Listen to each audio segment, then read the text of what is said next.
Salut à tous, bienvenue sur notre chaîne. Aujourd'hui, on plonge dans les coulisses de la défense française avec une figure incontournable, Pierre de Villiers. Cet ancien chef d'état-major des armées françaises n'a pas mâché ses mots en critiquant sévèrement la politique d'Emmanuel Macron, notamment en matière de défense et de gestion des ressources. Pierre de Villiers a travaillé aux côtés d'Emmanuel Macron lorsqu'il était ministre de l'économie sous François Hollande. Leur relation a été marquée par des débats intenses sur le budget de la défense et les priorités stratégiques. En 2017, il démissionne avec fracas, refusant les coupes budgétaires imposées par Macron, estimant qu'elles mettaient en danger la capacité opérationnelle des forces armées françaises. Même après sa démission, Pierre de Villiers n'est pas resté silencieux. Il continue de défendre avec force la sécurité nationale et l'indépendance de la France. Il a vivement critiqué la politique de Macron, soulignant que les réductions budgétaires compromettent non seulement la préparation des militaires, mais aussi leur équipement, essentiel face aux défis sécuritaires actuels. Le pouvoir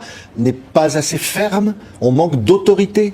On manque d'autorité au sens auctoritas, faire grandir, élever vers. C'est-à-dire qu'il n'y a plus cette adhésion, cette confiance qui est le carburant de l'autorité. Et l'autorité, finalement, c'est l'équilibre. C'est pour ça que je dis que c'est un courage, parce que on manque à la fois de fermeté, le cadre n'est pas assez clair pour tout le monde et juste, et puis d'humanité.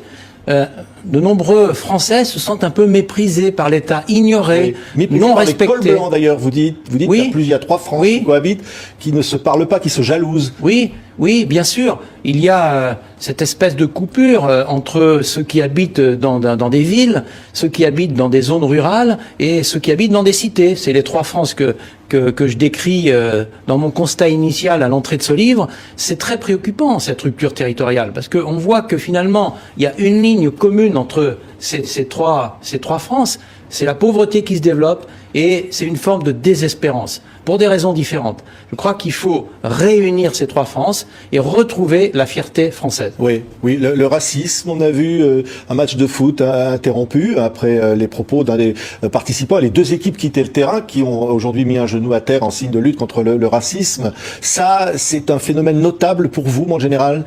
Écoutez, c'est la première fois, moi je suis un footballeur, que je vois un phénomène pareil, et je crois que ce qui est très inquiétant, c'est ces fractures, en l'occurrence sur le racisme, ça peut être d'autres types de fractures, qui opposent les uns et les autres. Moi je suis quelqu'un qui réunit. Je n'ai pas choisi les jeunes qu'on m'a donnés sous mes ordres pendant 43 années, je les ai pris, je les ai mis ensemble, et nous sommes allés jusqu'au sacrifice suprême parfois pour la France, pour protéger la France et les Français. Et chaque fois que j'étais aux Invalides, devant des cercueils avec le drapeau français qui entourait ces cercueils et les familles éplorées, je pensais à ça, ce dévouement, ce sacrifice suprême offert pour la France, pour les Françaises, pour les Français. C'est ça qu'il faut retrouver, ces mouvements d'unité nationale, plutôt que ces fractures où le racisme et les oppositions des uns et les autres apparaissent. Oui, vous citez Kissinger, parmi d'autres citations, qui disait quand on ne sait pas où l'on va, tous les chemins mènent nulle part. Oui, c'est ce qui se passe aujourd'hui, vous dites, c'est ce qu'on est en train de vivre en ce moment. Oui. On ne sait pas où on va. Je trouve que les gens ne savent plus où ils vont. Il n'y a plus de vision. Nous sommes dans le brouillard de la guerre, suivant l'expression de Clausewitz, et l'art du chef, dans le brouillard de la guerre, c'est de simplifier la complexité et c'est de donner cette vision, cette sortie du tunnel. Si vous prenez la crise sanitaire, mais nous avons beaucoup de crises aujourd'hui qui se stratifient simultanément, mais la crise sanitaire, on a besoin finalement de savoir le post-crise, comment on va en sortir à peu près, quand on va en sortir et quels seront les axes stratégiques pour en sortir. On est trop dans la tactique, on est trop dans le comment, dans les moyens et pas assez dans le quoi et le pourquoi. Oui. C'est ce que j'écris dans mon livre, ça me frappe de plus en plus. Oui, vous citez au début de ce livre une dame qui vient vous voir lors d'une signature. Vous êtes toujours beaucoup de monde qui vient vous voir pour vos livres, mon général, et elle vous dit j'ai très peur parce que j'ai mon mari qui est gilet jaune et mon fils qui est CRS et ils vont peut-être devoir s'affronter tous les deux dans des violences de rue.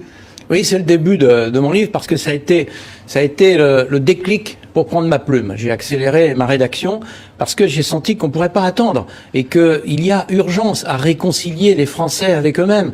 Quand vous voyez à l'intérieur d'une même famille cette dame éplorée qui avait la larme à l'œil et puis qui finalement s'est effondrée en quelques secondes devant moi pour que je lui dédicace mon livre Qu'est-ce qu'un chef, quand vous voyez qu'elle craignait un propre affrontement physique entre son fils CRS et son mari qui allait manifester pour soutenir les Gilets jaunes, On n'est pas loin de la guerre Oui. civile, si vous Oui. voulez. Vous dites la guerre civile, le réveil des peuples, d'ailleurs, comme vous l'expression que vous employez, ça c'est peut-être un risque pour Bah, demain. c'est précisément pour éviter ce risque que j'écris. Parce que les militaires, nous avons ce devoir, nous avons ces situations de guerre que nous connaissons. On connaît les ravages de la guerre. C'est pour ça que nous, on est des hommes de paix, avec un grand P.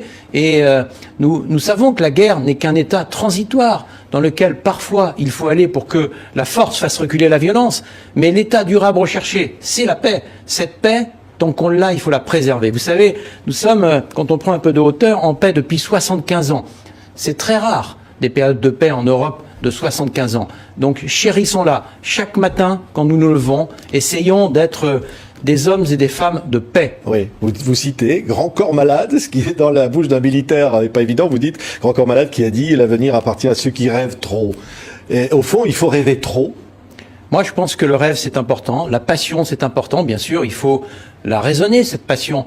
Mais à force de tout vouloir raisonner, à force de ne pas vouloir prendre le moindre risque, on perd le sel de la vie. Le sel de la vie, il est effectivement dans la prise de risque. Regardez ce qui se passe avec ces marins au long cours dans le Vendée Globe, ces scènes auxquelles nous avons assisté, c'est absolument fabuleux. Et regardez les rencontres de la vie. Le sel de la vie, c'est la rencontre, c'est l'homme, la femme, les relations humaines. C'est ça qu'il faut préserver, toujours avec chevillé au corps, au cœur de chacun, ce besoin d'unité et de réconciliation. Oui, oui. Mon général, vous citez beaucoup d'expressions militaires. Hein. Alors, il y en a une, c'est halte au feu, bien sûr, celle-là, elle est évidente. Il y en a une autre, je vous cite, c'est un adage, la connerie est uniformément répartie. Oui. Vous citez cette phrase. Oui, oui, c'est une vieille phrase classique dans notre pays. Ça veut dire que chacun porte en lui ses propres faiblesses. L'essentiel, c'est d'en être conscient. Oui. Donc, il faut prendre conscience de ça, et les Français doivent se réconcilier. Il faut prendre conscience de ça. Ben, il faut toujours parier sur les qualités des gens, sur les talents des gens. Chacun a ses propres talents. Et arrêter de focaliser sur les défauts et sur la polémique. Moi, je prêche, et c'est la fin de mon livre, La vraie richesse est chez les autres, je prêche la bienveillance. La bienveillance, l'exigence, plutôt que la critique permanente et la polémique. Je prêche la concorde plus que la discorde, Oui. la confiance plus que la défiance. Vous dites dans ce livre, d'ailleurs, vous dites ce livre est un appel au calme. Et c'est vrai qu'il y a, vous citez les réseaux sociaux, une nouvelle féodalité 2.0. Il y a beaucoup de bruit, il y a beaucoup de violence. Comment arrêter cette violence? Oui, il faut arrêter cette violence par de l'autorité, au sens où je l'ai dit, auctoritas, faire grandir, par la confiance, et puis par cette prise de conscience collective que ça ne peut plus durer. Quand vous voyez ce qui s'est passé samedi dernier au cœur de Paris, une rue dévastée par des sauvages, ils étaient quelques centaines, 300-400, et en plus globalement je pense qu'on les connaît ces gens-là. Donc comment est-ce qu'on peut en arriver là aujourd'hui? Comment est-ce qu'on peut arriver à un tel niveau de tension sociale comme nous vivons depuis plusieurs mois? Je crois qu'il est temps de faire halte au feu. On pose le sac, on réfléchit, la force du silence, la force de la réflexion, et on refonde ce tissu national, ce creuset national, ces valeurs qui nous unissent les uns aux autres sur cette terre si belle, la terre de France, la patrie. Oui, mais quand Gérald Darmanin, le ministre de l'Intérieur, dit « on va casser les casseurs », sont des mots qui vont avec la situation? Les mots sont aussi des idées. J'aime beaucoup cette phrase. Et les idées doivent se traduire en actes. Penser en homme d'action, agir en homme de pensée. On est jugé sur ces actes, donc dire les choses, c'est déjà bien. Et moi, je me réjouis du volontarisme actuel depuis quelques semaines, depuis quelques mois. C'est le moins qu'on puisse faire après ce qui s'est passé, quand même des décapitations sur notre terre, d'un professeur à la sortie de son collège, de chrétiens dans une église. Mais au-delà des mots, eh bien, il faut avoir le choc des actions. Oui, il y a une expression aussi dans votre livre, vous dites « ma voix aujourd'hui porte parce que elle résonne dans le vide actuel ». Vous avez l'impression qu'on vit dans une sorte de vide? Alors en philosophie, on dit que le vide est une plénitude. Peut-être que je constitue une partie de cette plénitude. Je m'en réjouis, c'est très bien et je le fais tout à fait modestement. Moi, je suis ce qu'on appelait au XVIIIe siècle un honnête homme. Je suis là pour témoigner et apporter ma pierre à l'édifice, à la réflexion. Pas plus, mais c'est vrai qu'il y a une forme de vide. En tout cas, un fossé qui s'est creusé entre ceux qui dirigent et ceux qui exécutent, C'est vrai dans les associations, dans les entreprises, dans le sport, dans la culture, partout. C'est vrai dans notre société, c'est vrai en politique. Ce fossé, il faut le combler. Oui, mais il y a beaucoup qui d'ailleurs espèrent que vous alliez plus loin dans ce combat, en quelque sorte, pour vos idées, mon général, et qui vous verrez peut-être sortir j'allais dire, aller dans la mêlée politique. La question n'est pas de savoir qui va sortir personnellement de la mêlée politique.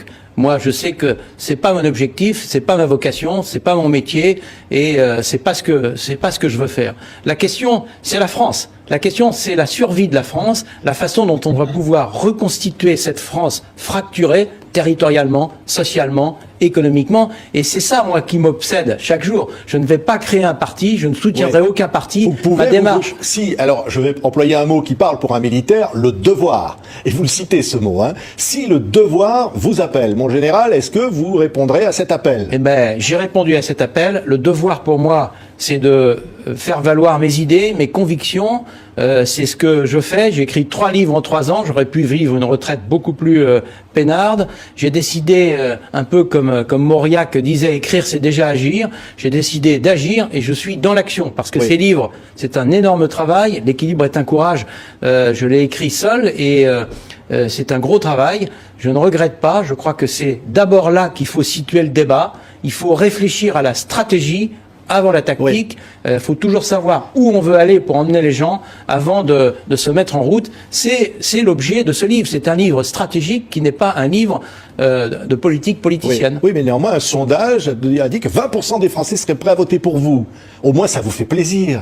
Ah bah écoutez, ça fait plaisir de vendre 170 000 livres pour les 2 premiers, ça fait plaisir d'avoir du monde dans les salles et ça fait plaisir d'avoir des lecteurs, bien sûr. Moi je suis très heureux de ma nouvelle vie, mais je n'ai pas d'autres ambitions. Alors, c'est sûr que ça peut surprendre. Moi je suis quelqu'un d'authentique, je suis quelqu'un de vrai. Mais on se dit que si, je suis un officier. Quand je dis quelque chose, je le fais et je vous dis que je n'ai pas d'arrière-pensée, que c'est pas dans mon intention de me présenter à une quelconque élection présidentielle. Mais ces idées sont amenées à être appliquées au fond. Il y a bien un moment où il faut passer à l'action, vous l'avez dit, entraîner. Bien sûr, bien sûr. Et c'est aux hommes politiques à être inspirés par ce que j'écris, et j'espère qu'ils le seront. Et c'est bien mon intention. Oui, il y en a au Rassemblement National qui vous critiquent, qui disent « Oh, il n'est pas assez ferme », parce que là, il y a peut-être certains électeurs qui sont tentés de venir vous entendre. Vous répondez quoi à ça, quand vous voyez les hommes politiques réagir à ce que vous dites? Eh bien, je réponds que c'est très bien, susciter le débat,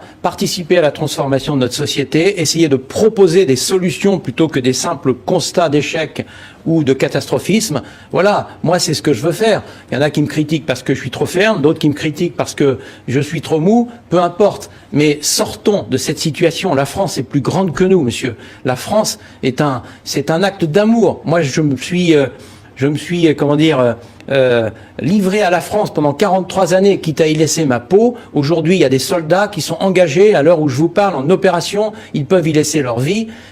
C'est aussi pour ça que je poursuis mon action, ma réflexion, mon action. C'est pour participer à cet amour de la France. Parce qu'au fond, vous dites, il y a urgence, il y a une nécessité vitale pour la France. La France pourrait mourir. Il y a une nécessité vitale parce que on voit bien quand même depuis 40, 50 ans qu'on est sur une mauvaise pente et que ces fractures ne cessent d'augmenter. La fracture sociale, Philippe Séguin, il y a 30 ans, regardez les fractures territoriales avec les gilets jaunes et tout ce qui s'est passé, les cités et la vie à l'intérieur d'une ville. Regardez tous ces sujets de mécontentement, tous ces grands sujets qui tirent l'humanité aujourd'hui, les nouvelles technologies, l'écologie, l'accélération du temps, le retour au travail, ça va être difficile dans les mois qui viennent. Et puis tout simplement la réconciliation de l'homme avec lui-même dans cette tornade dans laquelle on se trouve. Oui. Je crois qu'il faut retrouver l'équilibre, et l'équilibre, il faudra du courage pour le retrouver. Oui, il y en a du courage. Pensez que la France... C'est quoi? Comment vous définiriez la France, mon général? C'est quoi pour vous? Le général de Gaulle parlait de la France comme si c'était une femme et il s'adressait à elle en la regardant. Hein, c'est quoi la France? La France, c'est une communauté d'hommes et de femmes qui vivent sur un territoire avec un héritage que j'ai reçu de mes parents, que je fais vivre modestement à ma place et puis que je vais transmettre à mes enfants. C'est ça la France. Et c'est une culture, c'est une langue, ce sont des territoires, c'est un art de vivre, la France. Et la France ne peut pas s'éteindre, je ne peux pas me résoudre à ça. Moi, je crois que la France a une vocation mondiale. Je crois au génie français. Merci d'avoir pris le temps de plonger avec nous dans les réflexions du général Pierre de Villiers. Ces propos ne laissent personne indifférent car ils touchent à des questions essentielles pour notre société. L'autorité, le rêve, la prise de risque, les fractures sociales et bien plus encore. Selon lui, l'autorité n'est plus ce qu'elle devrait être. Elle doit être une force qui élève et inspire, un pilier de confiance pour le peuple, mais aujourd'hui, ce pilier semble vaciller. Ce constat nous amène à réfléchir sur la manière dont nous pourrions restaurer cette autorité bienveillante et juste, capable de rassembler et non de diviser. Le général insiste également sur l'importance de nourrir nos vies de rêves et de passion, tout en gardant les pieds sur terre grâce à la raison. Comme les marins du Vendée Globe qui affrontent dans les océans, il nous encourage à prendre des risques pour donner du sel à notre existence. Ces risques, lorsqu'ils sont bien calculés, peuvent être source de croissance et de réalisation personnelle. Mais au-delà de ces réflexions individuelles, Pierre de Villiers nous rappelle que notre société est marquée par des fractures profondes, sociales et territoriales, exacerbées par des mouvements comme celui des Gilets jaunes. Face à cela, il appelle à une autorité fondée sur la confiance et à une prise de conscience collective pour mettre fin à la violence qui se répand. Il prône la concorde et la bienveillance, des valeurs qui, selon lui, sont indispensables pour reconstruire un tissu social déchiré. Enfin, en évoquant les sacrifices des militaires pour la paix et la sécurité en France, Pierre de Villiers souligne l'importance de leur engagement et de leur mission. Il critique le manque de vision stratégique du gouvernement actuel, soulignant que des décisions prises sans vision à long terme peuvent affaiblir la capacité de la France à défendre ses intérêts sur la scène internationale. Pour lui, il est impératif de revoir la gestion des ressources et de proposer une approche plus cohérente et audacieuse. Alors, que pensez-vous des réflexions du général Pierre de Villiers? Comment pourrions-nous appliquer ces idées à notre quotidien et dans le débat public? Partagez vos pensées dans les commentaires, j'ai hâte de lire vos réactions. Si cette vidéo vous a intéressé, n'oubliez pas de vous abonner et d'activer la cloche pour ne rien manquer de nos prochaines analyses. Merci encore de votre soutien et à très bientôt pour une nouvelle vidéo.